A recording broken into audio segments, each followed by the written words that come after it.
YouTube, how the fuck we doing? We back again, baby, with another video, man. Outnumbered but outplayed. Today I want to focus on some Albralalie gameplay. So like I said, man, to get better, to see what these guys are really doing at the high level, man, you really want to like look at how they approach fights, right? A couple things I preach: positioning yourself in fights, even if your aim isn't the best, can win you a lot of fights. Even if you're not the most mechanically gifted player, bro, how you position yourself in fights differently from your teammates can separate you from a lot of players. Then also working on your mechanical skill, right? Whether you play on mouse and key, whether you play with a controller, trying to be the best as you can with whatever you play on.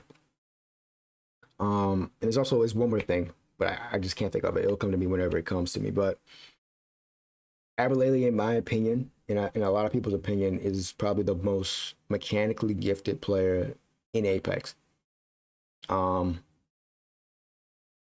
His movement, his gunplay it's super refined. But also how he positions himself in fights. So we're not gonna look at this whole 12-minute video. I'm gonna break down probably the first 2 minutes maybe of this video, but there's a lot you can take from just that 2 minutes of the video. So let's just get straight into it. All right, so first thing off the rip, he's landing in capital, right? One thing you want to know about landing in capital is this is center of this part of the map, of this part of the area. It's the center. This is where the most action probably goes down outside of construction, but this is where the most action goes down. As you can tell, you got a POI here, you got a construction here, bridges here, you got a couple buildings back here, right? So everybody from here goes normally to here, okay? Now, if you know how to play this correctly, you got players like Lyric, Fade, Ace, the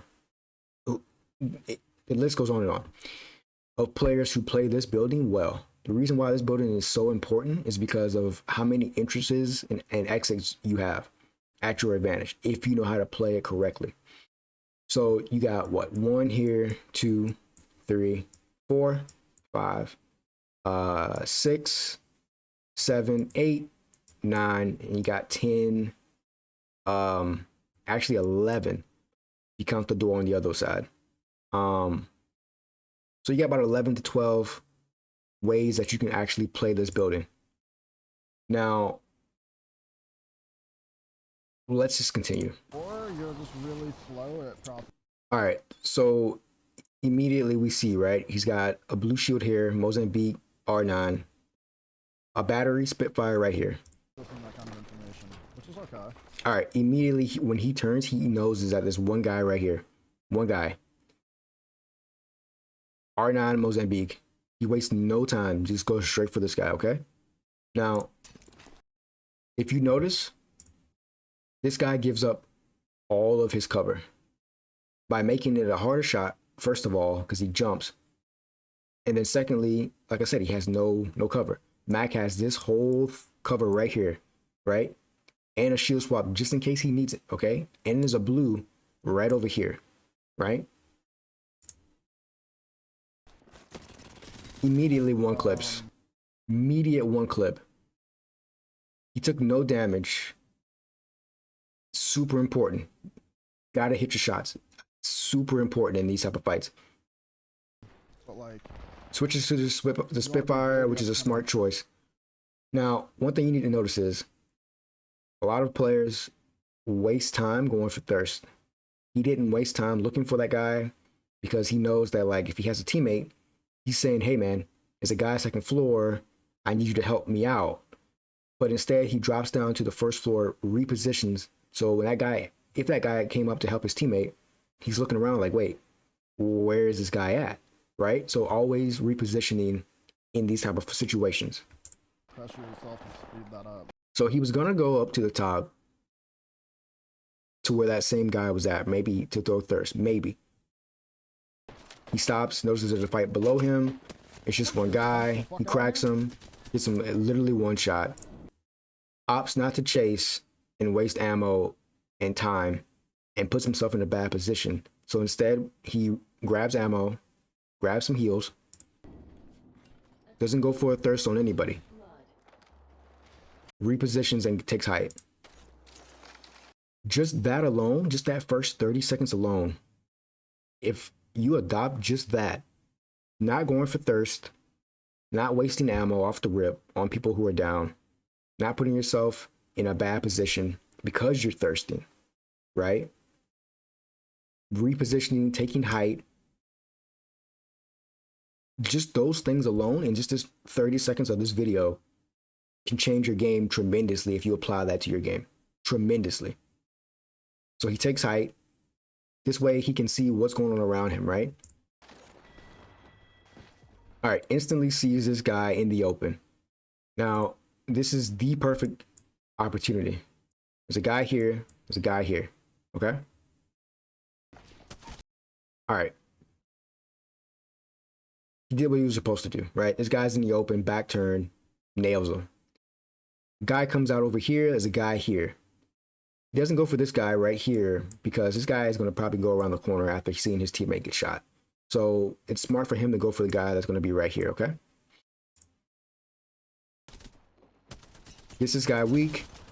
Essentially right now it's a one-on-one because that guy's weak. He's probably going to back out to heal. So essentially he has a one-on-one. But he doesn't opt to just rush straight in recklessly to take this fight because he knows that he gives up the main building that he's in. It could be bad for him trying to get back to it. So instead, he doesn't focus and get tunnel vision on this one team, right? A lot of us try to get, we do a lot of damage to a team, and that's all we see. We see is that team. We try to go for that team, try to do as much damage and kill that team.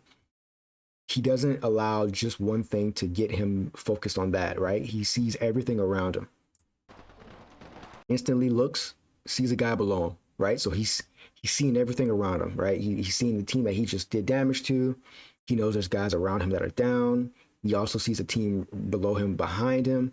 He's seeing everything. He's making sure he's seeing everything while keeping height. Knocks, does a lot of damage. An unfortunate little predicament we found us. And doesn't immediately go straight down for that door to try and get those kills. What does he do? Repositions, as well as keeping height. Always constantly keeping an advantage over your team, over the enemy, right? Whether that be height, whether that be constantly repositioning, whether that be doing a lot of damage. He's doing all of those things, right? And this is just the first 40 seconds of this video. You adopt those things to your gameplay, and I promise you, your gameplay, you'll see massive results. So like I said, he has those 2 blue shields for reference. I said that earlier on in the video. If he needs to shield swap when he gets into a sticky situation, he knows there's 2 shields on the 2nd floor. He knows this, okay? He re-enters that floor to notice that again, okay? So like it's in his mind. Immediately goes down 1st floor, sees his Wraith just finished the guy. You can see the box pop up right here, okay? Immediately he knows this guy has white shields, I have purple. I have a shoot advantage over him. I have a Spitfire with 32 bullets. I'm not gonna miss. He's not gonna miss. Finishes the 1v1, instantly target switches, and immediately goes for a shield swap.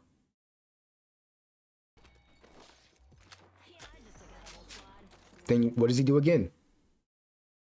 Plays the zip. The zip line in this building is absolutely a crucial part of playing this building correctly. The zip line in this building and the 3rd floor here where the door is right here. Crucial in playing this building correctly. He's done that perfectly for the first 50 seconds of this video. Immediately takes height. He's looking for the kill, but he doesn't really know where he is. Yet, like I said again, those 2 blue shields, he knew where they were, right? He immediately goes for him because he had a white shield. He had to swap out, right? So he knows that there's a fresh blue still in this corner. He picked up one already, and there's a fresh white just in case he needs it.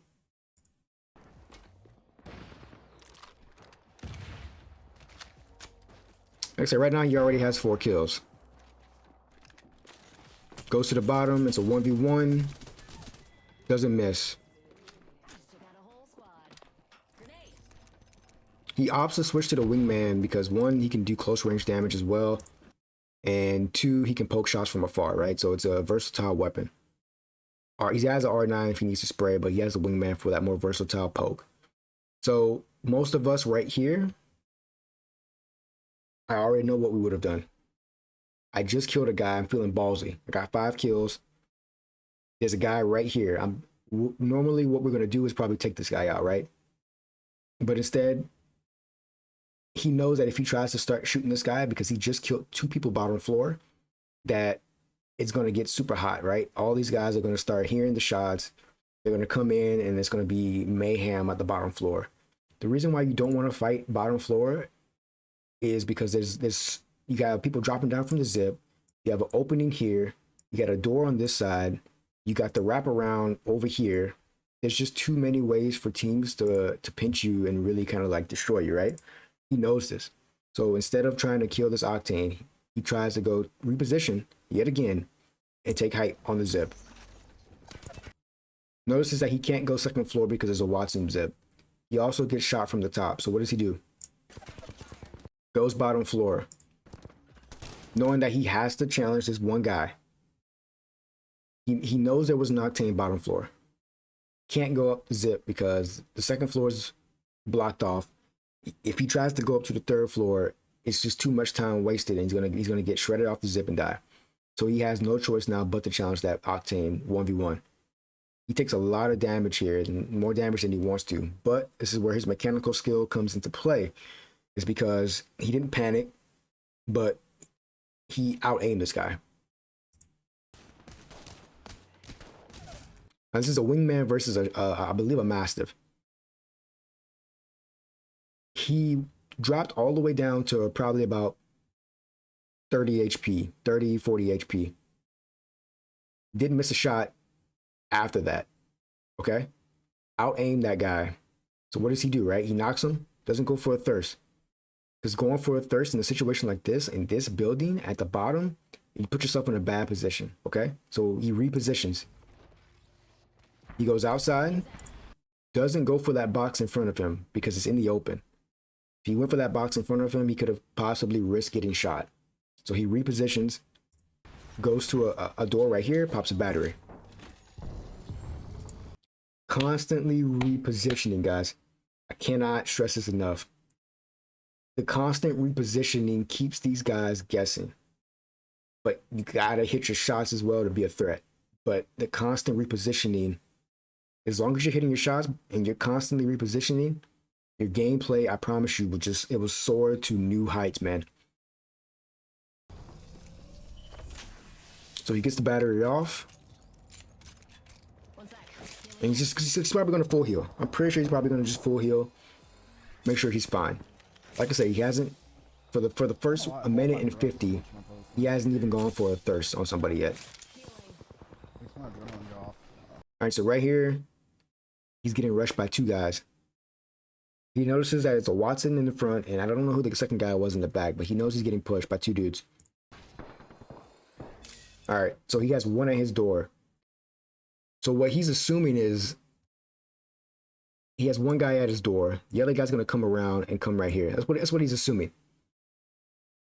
You can tell about how he's blocking the door. He's already looking this way because he doesn't know necessarily if this guy's gonna come that way or not, but he's already prepped for it mentally. Preps it by throwing an arc star at that spot just in case the guy does come that way. This guy fences off and climbs up. This guy's right here in the open.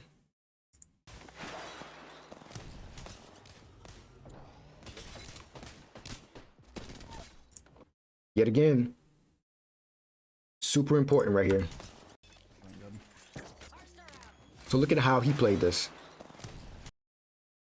Look at how he played this, right? So right here, he has right-hand advantage. In FPS games, having right-hand advantage means that you have cover to your left.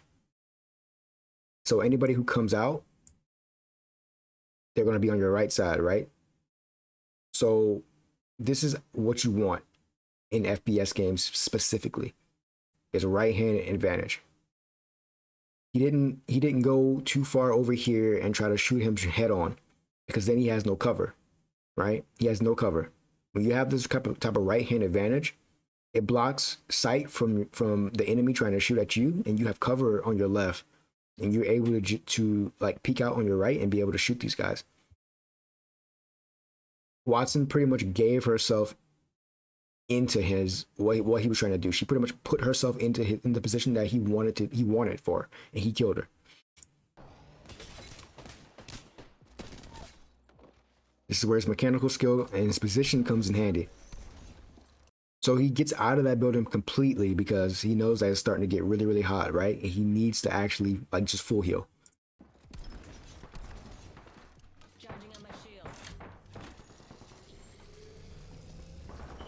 He gets his battery off.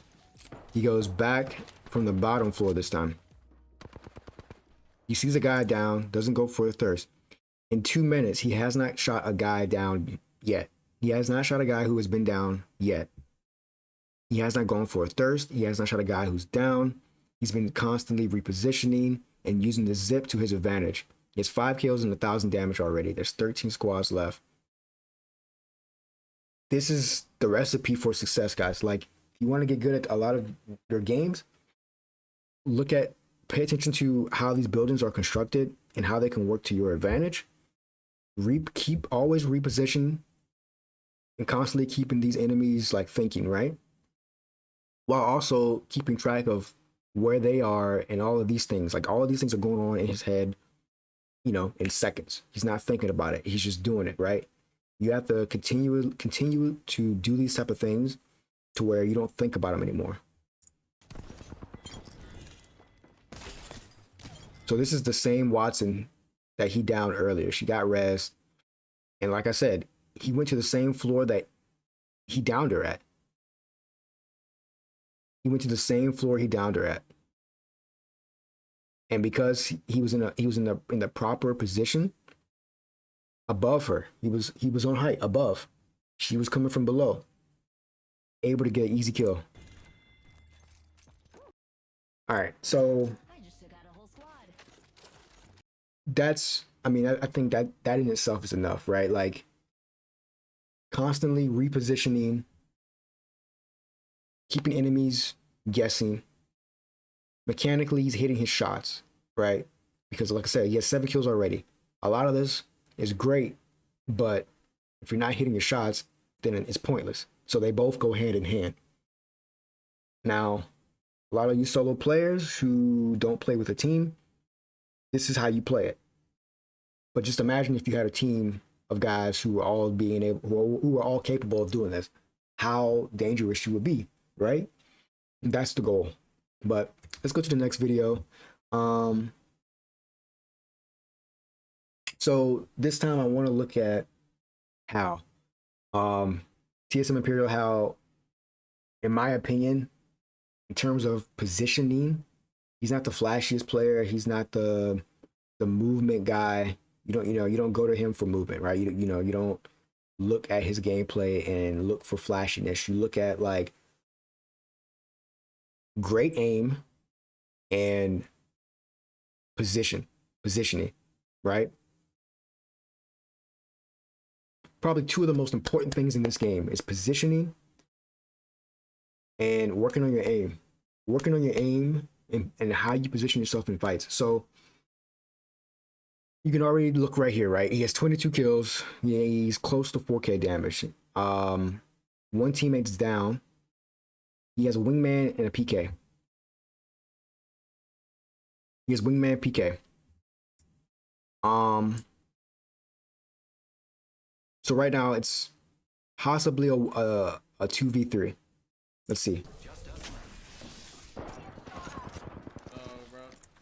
So look, the problem is this right here. You have Octane and Horizon, both guys who can both take height and reposition themselves easily if they know how to do it.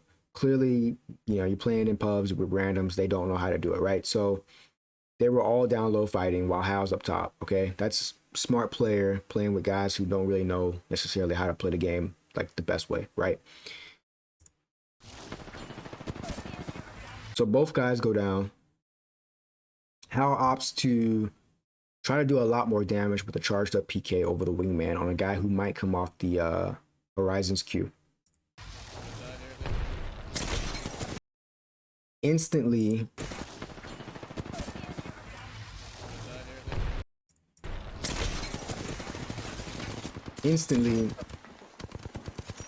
hits this guy for like 50. Immediately cracks him, right? Oh, hits him for 64, sorry.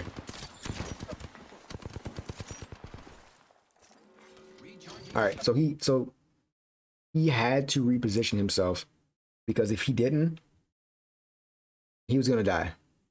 Like he had to hit a fat grapple and go as far as possible in order to be able to heal, because 64 on one guy was enough to kill him if it was just him. But the fact that it was two guys, he wouldn't have been able to like do that properly, right? So he had to reposition himself far away, heal up, give that guy, you know, hopefully that guy would take time to not push and heal. But let's see what happens. All right, so okay. It's so much happens. It's happening so fast, right?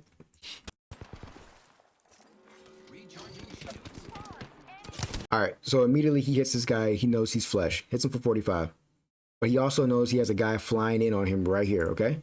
There's a guy flying in here. Hits this guy right here for 45 flesh. This for him, this is winnable. This is winnable.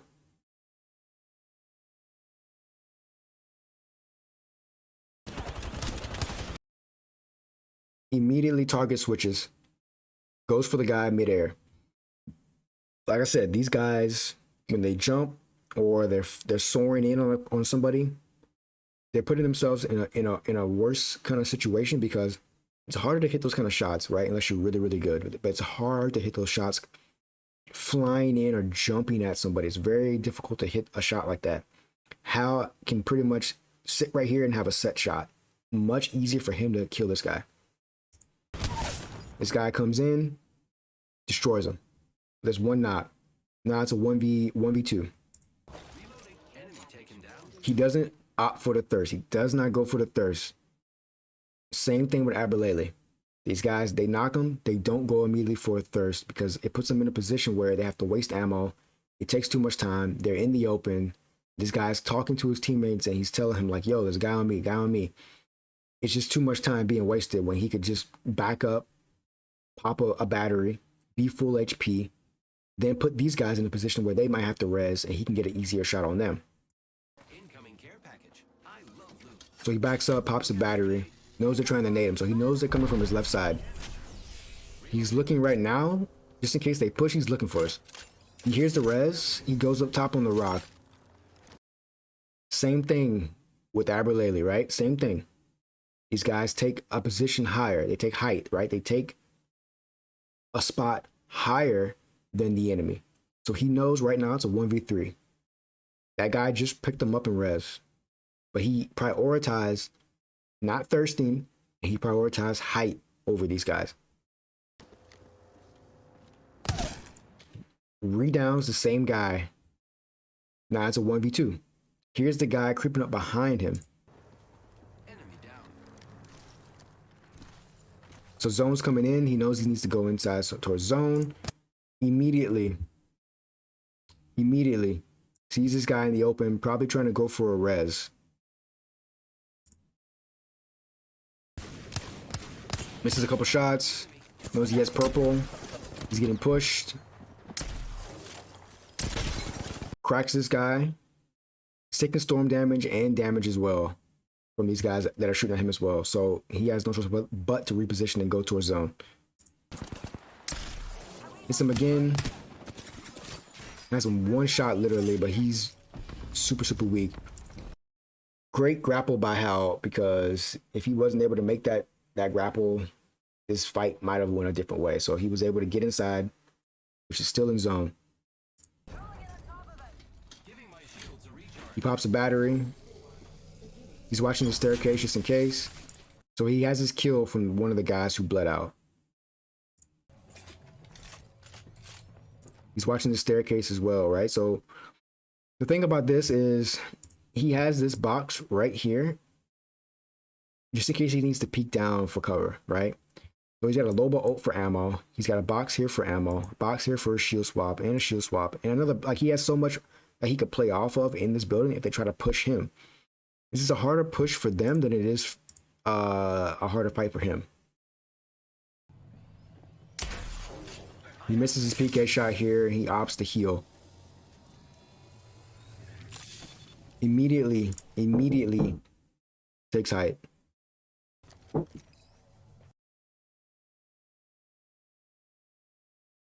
Give me a second. Give me a second.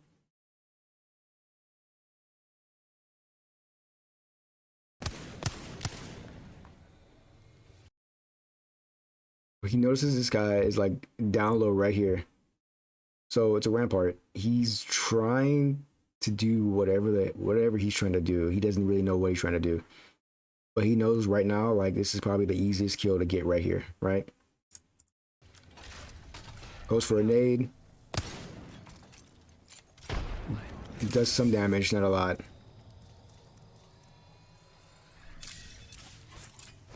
Does a thermite. Does damage. One thing he does not do, same thing. Most players, if they do a lot of damage in a situation like this to one guy that's by himself, they're jumping straight down.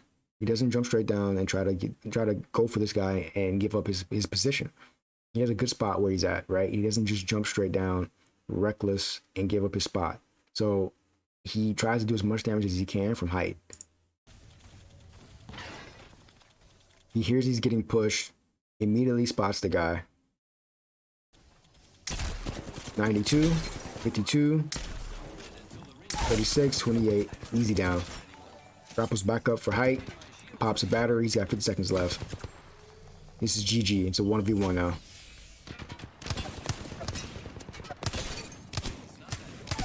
Hits his shots, both down, one has self-res.